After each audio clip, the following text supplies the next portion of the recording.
For so many years, we have dedicated our lives to covering our shoulders and defending that principle. And a lot of people are struggling right now, both with like feelings of like, oh, I don't know if I even want to, like I've just done this my whole life. So when I do get taped off garments, am I going to show my shoulders? Or feeling judgmental of girls who are doing it. Maybe they feel like they're less righteous, or people who are struggling saying, but maybe feeling betrayed by the church. Like, I've defended Yeah. this. Why would you change it? This is wrong. Like, I was this meaningless?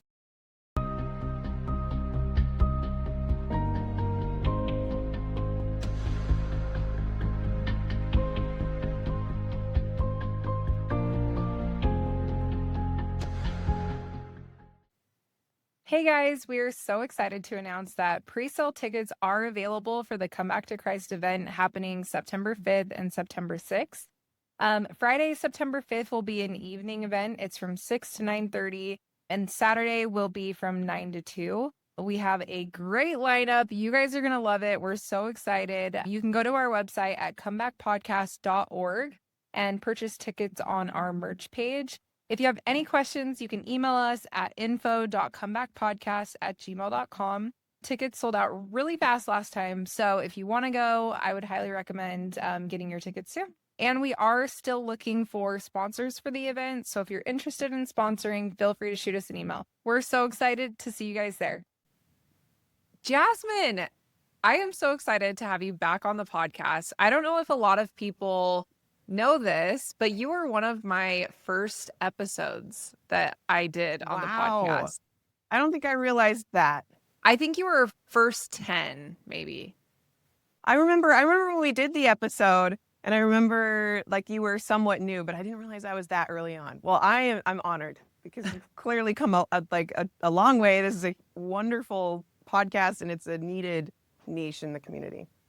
Well, I just remember I was just fangirling so hard because the work that you do has strengthened my testimony so much. It strengthens so many people's testimony. You have a way of talking about hard questions that is different than anybody else I've ever seen. And so it's just such an honor for me to have you on the podcast. Well, thanks. That's really, really kind to say. I don't know that I do have a great way of answering hard questions, but I sure try. I do love the gospel, and I feel like there's a lot that we can share and a lot we can talk about to help just clarify misconceptions. Yeah, for sure. So I know on the last episode we talked about, you kind of shared a little bit about your own faith journey. And I remember you saying something about you were in high school and people were saying things about the church, but I'd love to hear a little bit about what got you into wanting to come into this space and wanting to address some of the attacks on the church, and like what kind of fuels that passion for you? Um, just like a sense of justice, maybe. I don't know. So I got into social media in general because of my former work with Scripture Central, and that played a big role in this. Obviously, we were trying to share the gospel online. But I personally didn't really start putting my face out there until I got on TikTok in the early 2020s and saw that, oh my gosh, there is just so much negativity online and people are really attacking the church. This is like vicious. This is not like Instagram. This is not like Facebook. I mean, it was like a different space back then when TikTok was new. It was the Wild West. And I remember just kind of feeling this sense of like, someone's gotta say something. Like there's so many misconceptions. There's so many falsehoods being perpetrated. And maybe there were things that were true, but they were being spun in a very malicious way. And I feel like this is just not fair to my beliefs. I believe that there are rational reasons to believe in the faith, and I believe that the church is defensible, that the church is a wonderful place, and that it is a positive force for good in the world. And so I felt like, well, let me just try to like answer some questions. And so I remember specifically was a video about like how Joseph Smith plagiarized the Book of Mormon from View of the Hebrews. And I remember thinking like, so many people have debunked this. Like, this is such low-hanging fruit. This is not a very strong argument. So I did like a little video pushing back on that. And it wasn't very good. No one's very good when they first get on social media. But, it's just that was like the process that got me going and realizing that there was a need for people speaking out online. And, now several years later, there's a lot more content creators for Latter-day Saints online. And I think it's amazing. I love that so much. Well, let's just jump in with both feet to the hard question. I think when I was asking my audience what questions they had for you, one of the biggest ones that came up was, did Joseph Smith really marry a 14-year-old? Why these things about Joseph Smith? Like I have a testimony of the gospel, but these things with Joseph Smith really affect my testimony. And that was probably the number one question that we got. So I would love to just start with a doozy and just go into that one. Well, we're just gonna get right into it. And I will say, like, polygamy is not necessarily like my expertise, but I do love learning, and I love learning about the life of our prophet Joseph Smith. And so when it comes to answering these hard questions, I do try to take it when it comes to any hard question, whether it's polygamy, whether it's race, whether it's other historical issues, there's kind of just like a set way that I try to assess what this question is doing, because the reality is it is uncomfortable. If you hear something like that, it is so contrary to our modern sensibilities of what's right and wrong that it can feel very, very jarring. But I think it's really, really helpful to first just take a step back and take a deep breath, because when we hear something that is concerning or conflicting, it can be very easy to almost like put your body into fight or flight mode, to either want to be very defensive about it or to panic and spiral because your worldview is falling apart. When the reality is, usually it's not that extreme. So if we just like take a deep breath, like take some time to just breathe, maybe even just sit on it before you even tackle it, that can help you make sure you're in the right mindset to think about this the right way. And when I say the right way, the way I try to approach questions is with faith, hope, and charity. That is something I learned from historian Stephen Harper. He's just brilliant, and he is a great historian, and he thinks about these things critically, and he doesn't shy away from the hard issues. But his approach is always, am I thinking about these characters with faith, hope, and charity? Now, that doesn't just apply to Joseph Smith because I'm a member of the church. That applies to his enemies. It applies to people in my own life. Like, am I giving this a charitable reading, or am I coming with a skeptic's view? And that's going to completely change how I interpret the data. Because the reality is people might say like, well, I just want to know the truth. But the reality is the truth is something that is highly interpretive depending on your perspective. And so if you are coming at this with an intent to disbelieve or with an intent to tear down or deconstruct, you're going to come away with very different conclusions than if you're approaching the question with an intent to believe or an intent to try to understand these people on their terms or in the most charitable way possible. And so with the example of polygamy, I would first take a deep breath and say, okay, did Joseph Smith marry a 14-year-old? That sounds really jarring.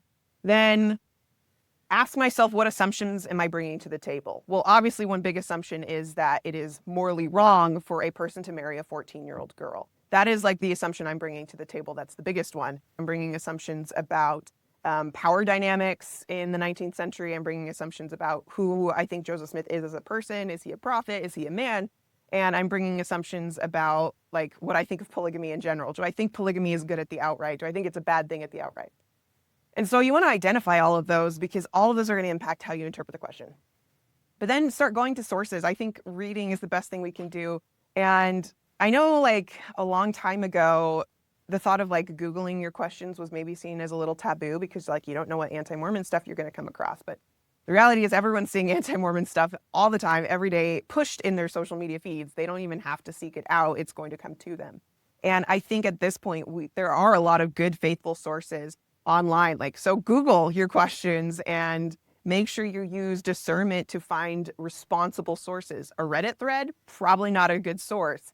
The church's website, now that is going to be an institutional source, so you know the perspective they're going to have. And if that's something that is not appealing to you because you're like, well, they're the church, of course they're going to defend Joseph Smith. There are other sources that I think are also really helpful, though I think the church historians have done a fantastic job of dissecting some of these issues. Other places you can go are going to be like Mormoner.org, I think, has great resources on tackling the tough questions. FAIR, Scripture Central has some stuff. The Church History Matters podcast tackles all of this head on. And so finding sources that are going to help unpack this in a responsible, rational, reasonable way with a lens of faith, hope, and charity, I think are the sources I tend to gravitate to. And then just learn and just see what you find and decide for yourself. So as So like I said, I'm not a historian. Polygamy is not necessarily like my wheelhouse, but the way I have dissected the question, did Joseph Smith marry a 14-year-old? Well, when it comes to the bare bone facts, yes. The scenario with Helen Mar Kimball, this was in Nauvoo. Joseph Smith was not publicly practicing polygamy because there was a lot of controversy. There was a lot of persecution going around and lots of rumors going around about what Joseph Smith was doing. So this was a private practice. Most of the members weren't aware of this. But he was sealed to a girl named Helen Mar Kimball. And it does seem in all the documentation we have that this was what you might call like a dynastic sealing.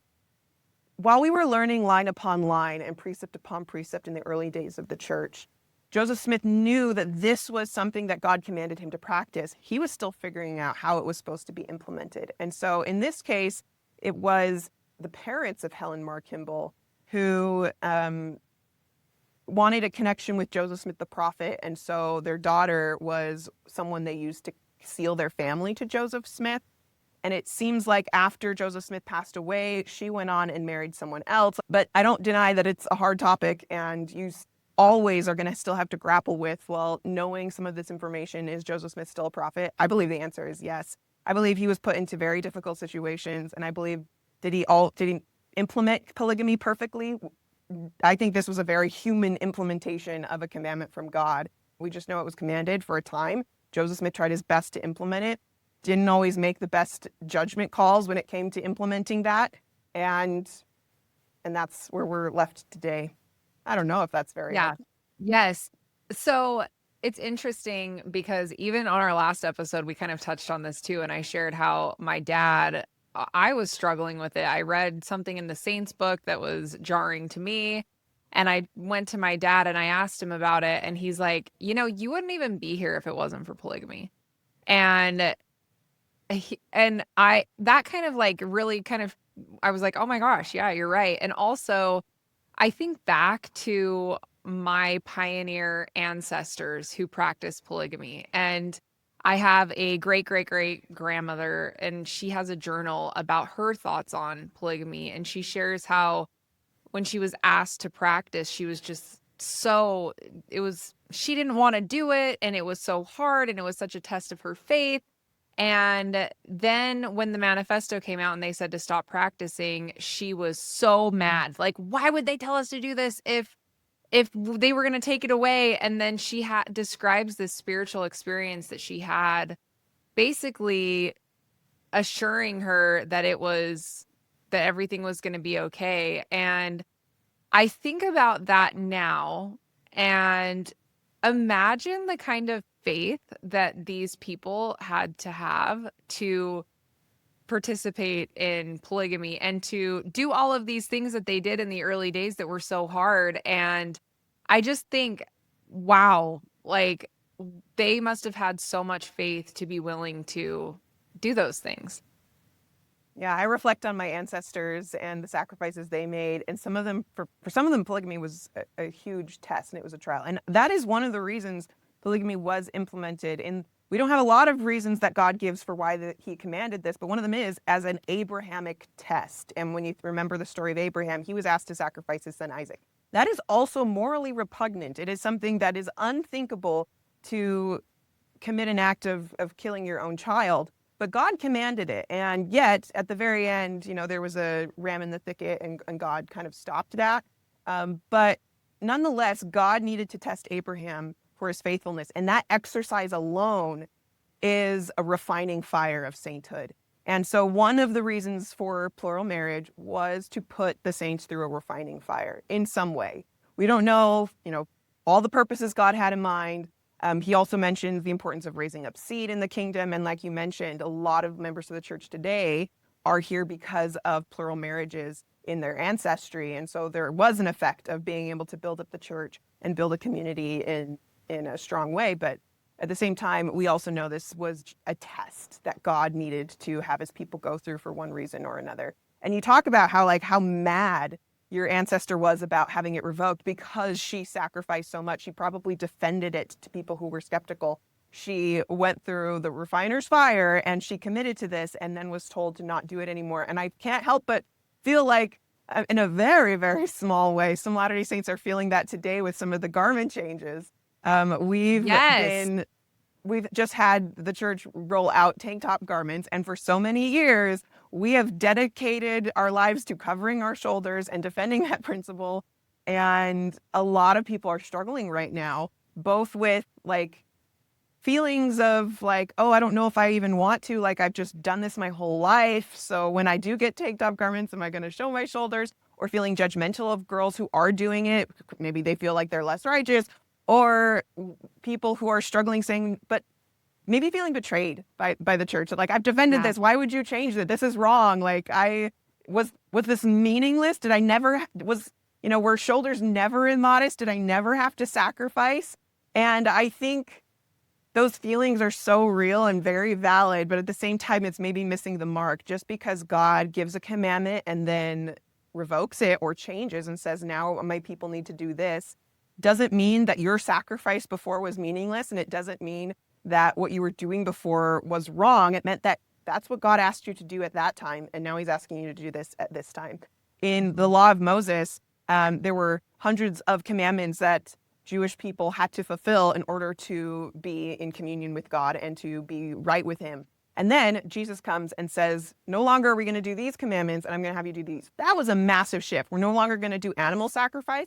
That was so deeply ingrained in their entire ethos and worldview. And now all of a sudden God says, we're no longer doing that. We are now going to do the sacrament of the Lord's Supper, breaking bread and water. You're going to offer a broken heart and a contrite spirit. Those changes are so jarring. I can only imagine how hard it was for people to say, but I had to sacrifice so much in order to keep all of these commandments.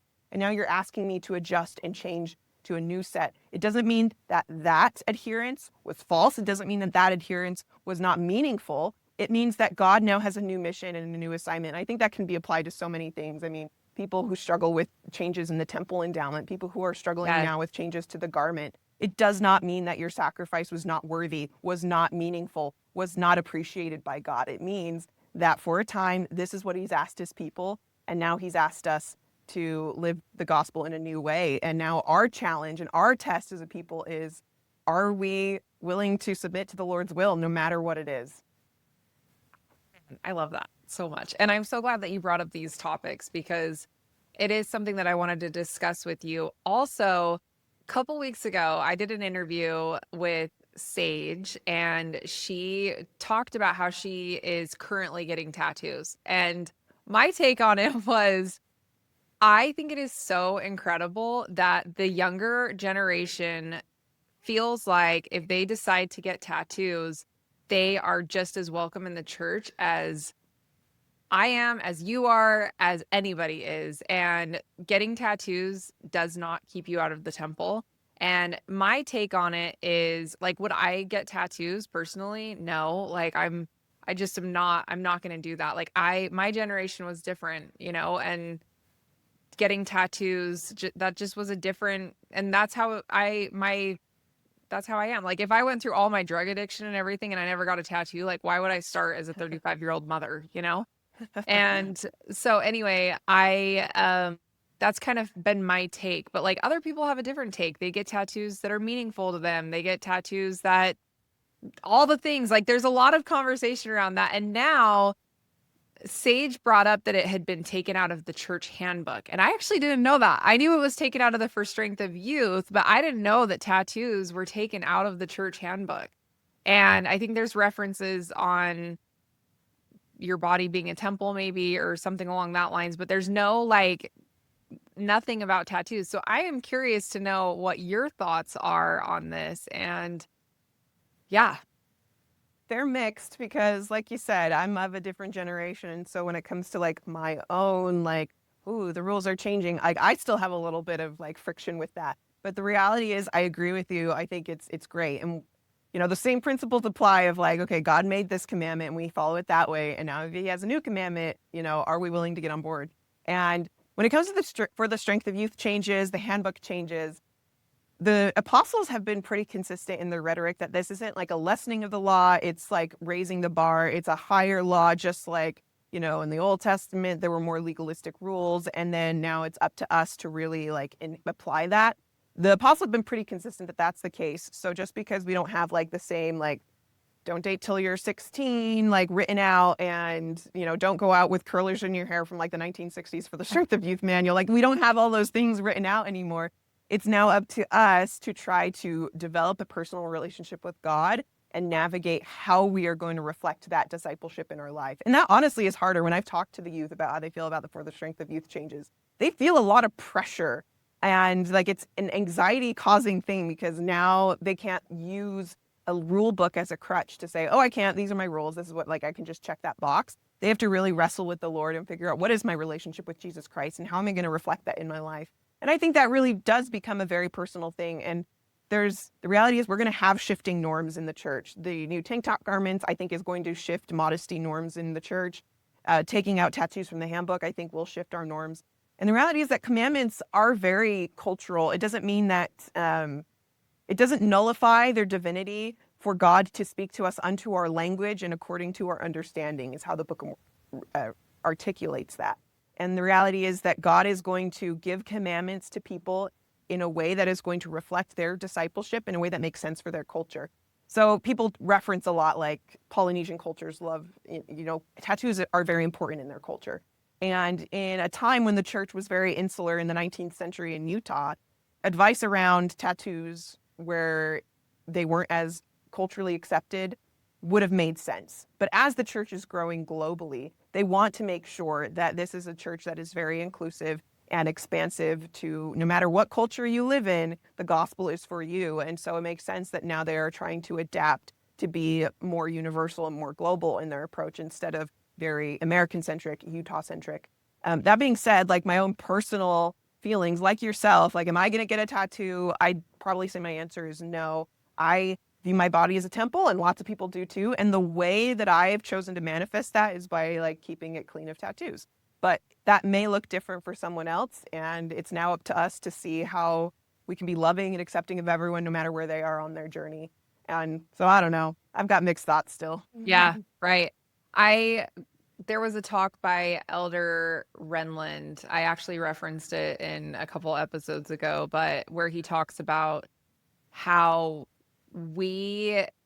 God doesn't want us to do what is right. He wants us to choose to do what is right. He doesn't want to just give us this list of do this, don't do this, do this, don't do this. He wants us to make the decision for ourselves to choose to do what is right. And I loved that so much because it's like I feel we have in the past, like when you and I were growing up, it's like it was pretty black and white. Like, we don't do this on Sunday. We do this on Sunday. We don't do this. We do this. And now it's more of like, you have more accountability to be who you want to be, and you have you make decisions based on what you feel is right for you. And I don't know. I think it's a whole new way of looking at this. But another thing that you brought up, I can't even remember where I heard you say this. I don't know. But you said something about how now there is so much information online where the younger generation, I think it was in relation to the temple, which I want to talk about next. But you said there is so much information online, on social media, on TikTok, where people are saying all kinds of things about the temple and that it's culty and all these things. And you said, like, people actually, like, you can't really just go to the temple because it's the cultural norm anymore. Like, you have to make the decision that you are going to go despite what other people say. It's like a whole different paradigm shift than it was before social media, before all of this stuff was online, because you actually have to kind of weed through all of that and then make the choice and learn about it for yourself. So I'd love to hear what your thoughts are on maybe going to the temple for the first time, people feeling like the temple's culty, or love to hear your thoughts there. When I first got onto TikTok, I was kind of blown away about like how negative it was towards the church. And I was scared that like, oh my goodness, this is what like the youth in my ward are going on. They're seeing all of this. They're going to struggle with their testimonies.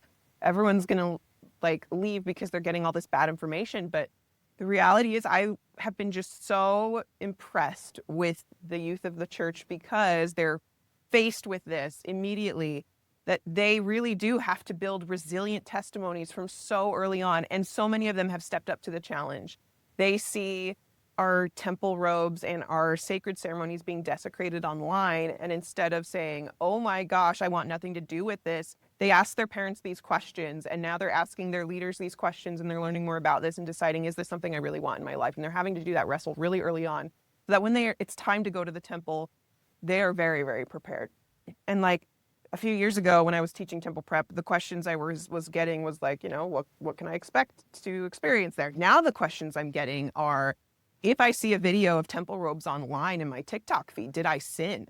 And that just like makes my heart so sad to feel like the youth feel attacked in that way, because the reality is, no, you did not sin. If you are preparing for the temple and you are seeking after negative content about the temple, you're going to find that, and that is going to impact your temple experience. And so I would highly advise against seeking after that. But there's a lot of positive information about the temple online now too. And so if you are preparing in a way that is seeking after what is, virtuous, lovely, of good report, that is going to impact your temple experience. And I believe that you are going to have a much better time in the temple when you seek after those things that are going to prepare you spiritually for what can be a life-changing experience. I feel like when it comes to preparing for the temple, some of the best things we can do is to learn more information. This is a generational gap, but for a long time, we really did not talk very much about the temple at all because it is so sacred. And we were advised not to speak about what happens inside the temple.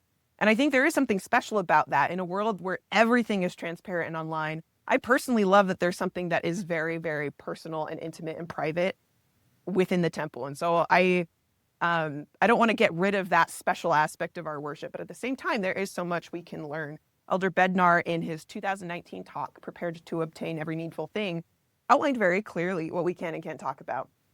There are certain symbols that we are commanded not to disclose, and those we do not talk about outside of the temple. But everything else, as long as it points to Jesus Christ, because the temple is the house of the Lord, everything points to Jesus, we can talk about the basic purposes of and principles associated with temple ordinances and covenant. And so that is the mantra I live by. And so a lot of content creators and a lot of gospel teachers have taken that call to be more open about what you can expect in your experience and why they find it so beautiful and meaningful. One of the best things that I think you can do to help prepare, especially if you are someone who deals with anxiety or the unknown, and you know that the temple's beautiful, you have a testimony and you're looking forward to it, but you're just so uneased about what's going to happen, talk to a parent or someone you trust who's gone through the temple and have them just walk through the itinerary. There is nothing taboo or disallowed about saying, okay, the day you go through the temple, you're going to go to the recommend desk, you're going to hand them your recommend, then they're going to take you to this room where you're going to change into your temple clothes, then you're going to go over here, and just have them walk through every step of the way. As long as you are not disclosing the sacred symbols and as long as you are being very respectful, there's no reason we can't say, okay, you're going to go to this room and then this room, and this is going to take about this long-ish, and then you're going to be asked to do these things. And then you proceed into the celestial room, and then this is what that experience is like.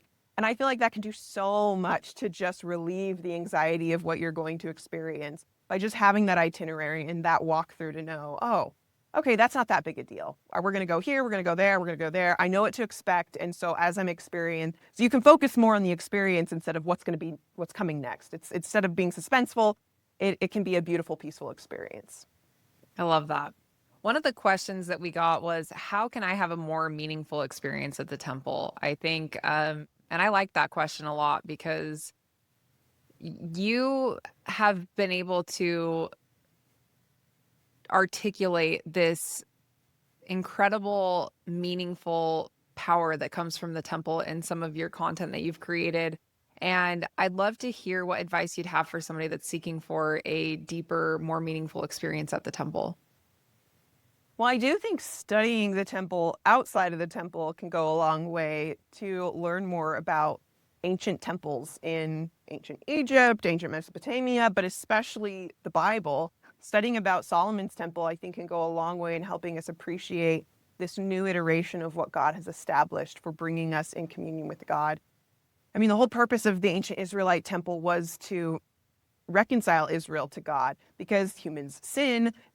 God selected priests to officiate and be those intermediaries between God and Israel. And then the priests would do that by sacrificing animals, by sprinkling blood on the altar to represent what we know today as, the typifying Jesus Christ's sacrifice. But once a year, the high priest would go into the Holy of Holies, and that represents God's presence, his abode. And it was such a glorious, awesome, dangerous, potentially experience. You don't want to get smitten by God's power, that the high priest would have to go through a long process to prepare himself for service in the temple. And only he was allowed to go in because he had ritually prepared.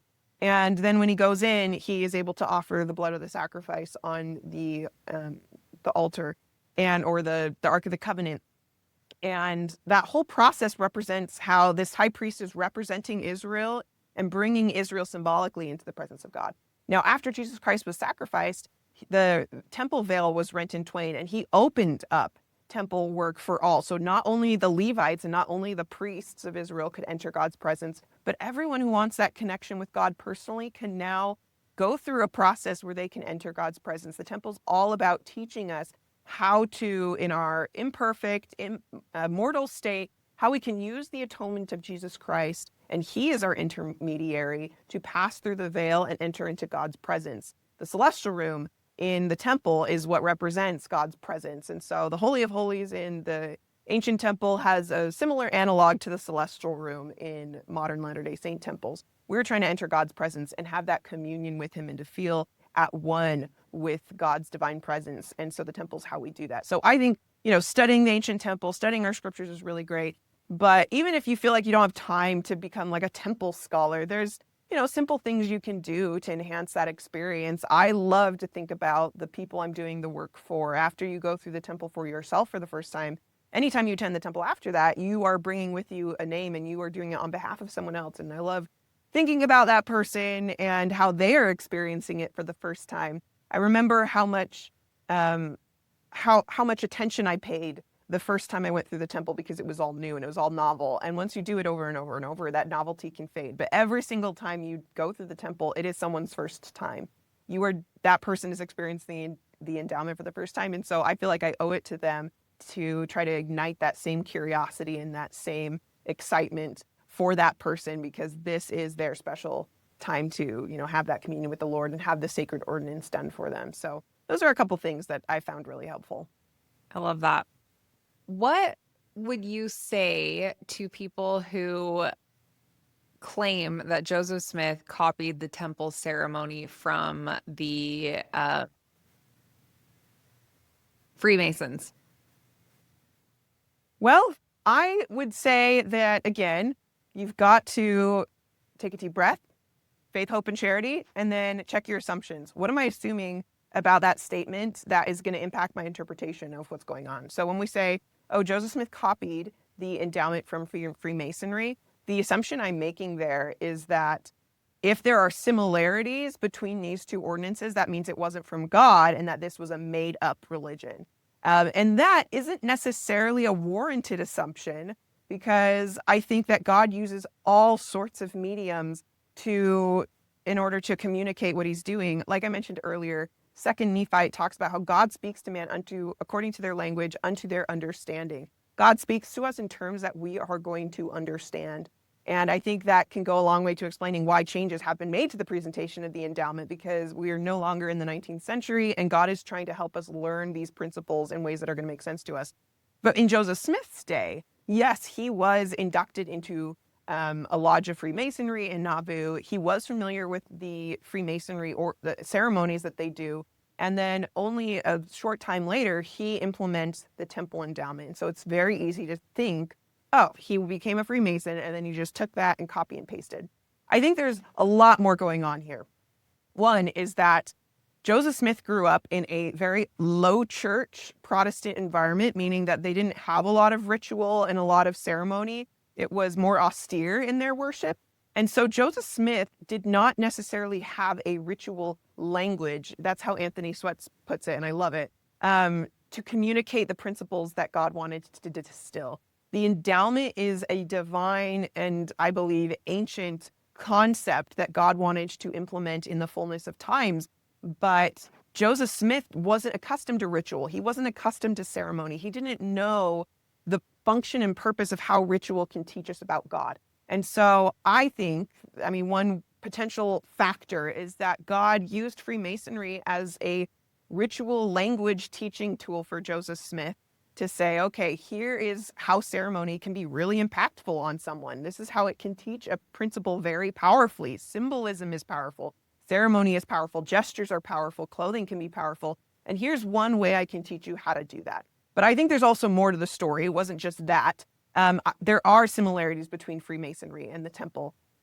The reality is they're fairly superficial, I believe. Now, some people might disagree, but I believe that at the end of the day, what Freemasonry is doing is so different than what the temple is trying to accomplish. Freemasonry is all about promoting self-improvement, brotherhood, charitable giving, and all of those are positive things. But the temple is just so far beyond that. It's about elevating us to enter into God's presence. It's about making covenants to become a holier, higher person.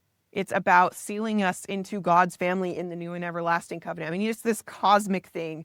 And I think we find much greater analog and parallel to what we see with the Old Testament temple than what we might see with Freemasonry. And the reality is, I do think, no, don't, freak out when I say this, but I do think there's a common ancestor.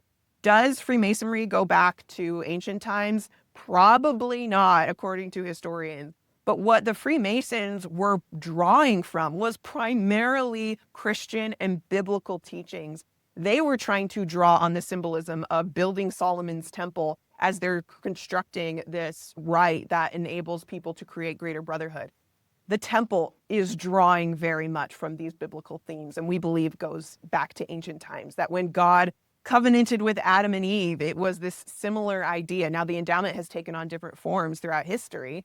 Certainly, Adam and Eve and Moses and all the prophets, they weren't, sitting in comfortable chairs watching a slideshow presentation.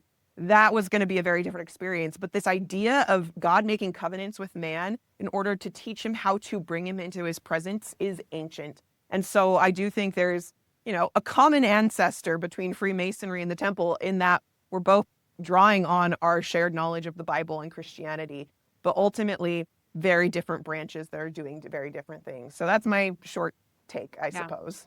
Also, little plug for the episode that I did with Don Bradley. He talks about how that was something that was a sticking point for him.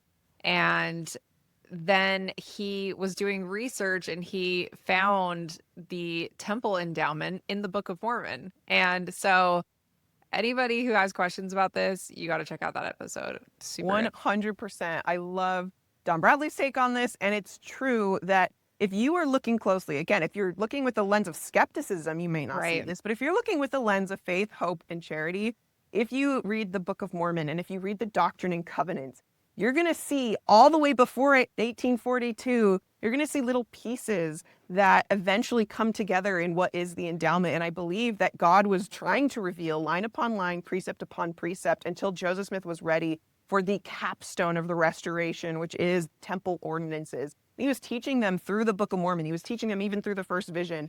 When Moroni first appeared to Joseph Smith, one of the first things he quotes to him is that scripture in Malachi, that I will turn the hearts of the children to the fathers and the fathers to the children. There was already a foreshadowing there that there was this greater project in mind that Joseph Smith is going to have to restore, priesthood, the Book of Mormon, all these things. But eventually we are trying to get to this point because the temple is ancient and the temple is what God is really trying to do, to bring us into communion and to be sealed unto him.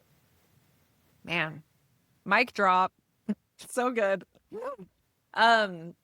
Okay, so we are almost out of time, and one thing that I would love your take on is, what advice would you have for somebody that feels like their testimony has been, like, the light has been put out on their testimony, and they feel like they can't come back, or maybe they are struggling with their testimony and they want to come back, or any kind of advice surrounding what you would give to somebody that is struggling with their testimony?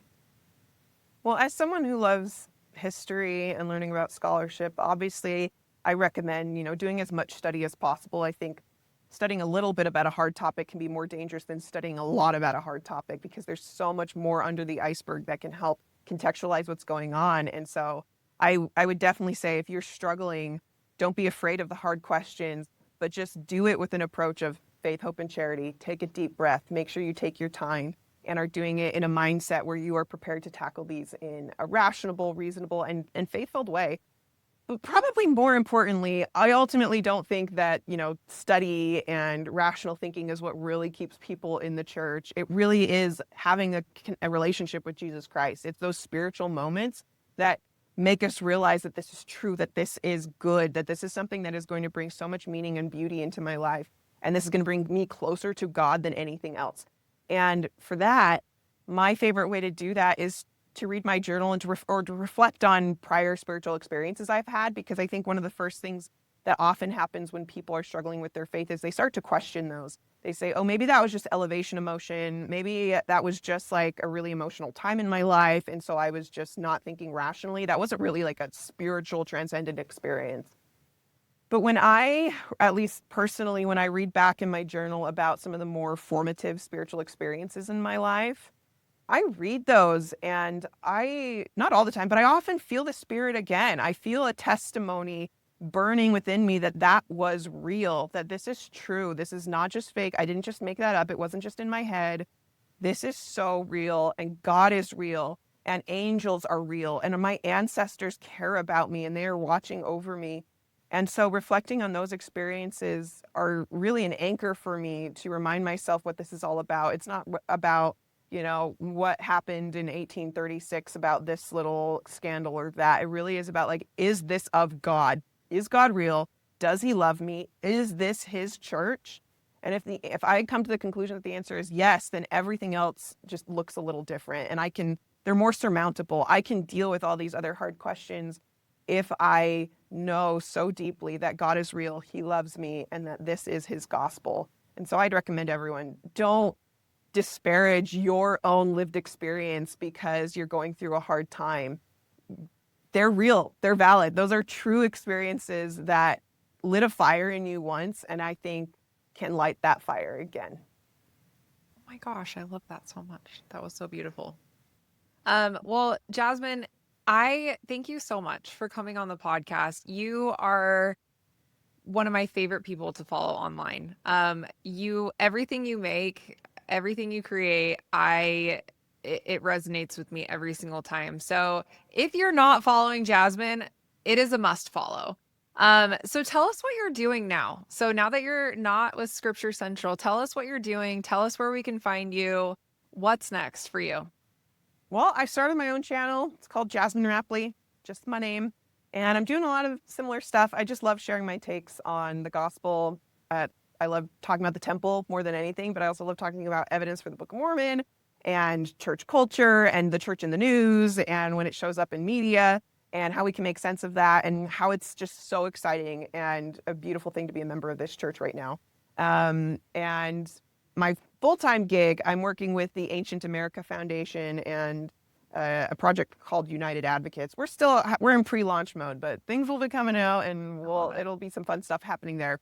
But I'm just really excited to kind of get back in the saddle and share my testimony in my own way, and encourage anyone else who is thinking about going on social media to do it and share your testimony, because we need so many more positive voices online. Yes, we do. I love it so much. Well, thank you so much, Jasmin. Well, thanks for having me. This is always a delight. A lot of people have asked us how they can support the podcast, and we have created a Comeback Podcast merch line on our website, www.comebackpodcast.org. All of the money made from the merch goes right back into the podcast. So if you are interested in supporting the podcast and you want to purchase some merch, we would love it. Check it out. Thank you so much for being a supporter of the Comeback Podcast and listening to our episodes. It would mean so much to us if you would like and subscribe to our YouTube channel. It helps other people be able to find us, and we want to share this message to everyone.